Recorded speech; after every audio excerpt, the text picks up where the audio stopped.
ang ilaw ng tahanan. Simulan ni Christian Pila. Ang dakilang pagmamahal ay na, ikaw ang mahalaga na bigay niya. Walang higit sa iyong pag-aalala, kaya dapat kita itaalala. Maituturing na ilaw ng tahanan, taglay na buti ng kanyang katauhan.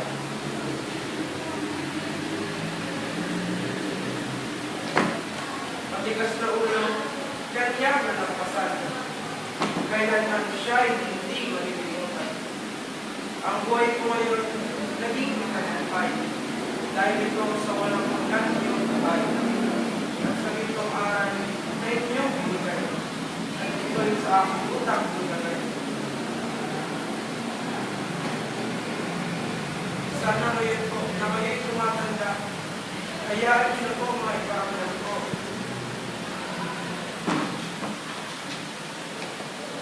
Aking pagmamahal at pag-aalaga. Salamat.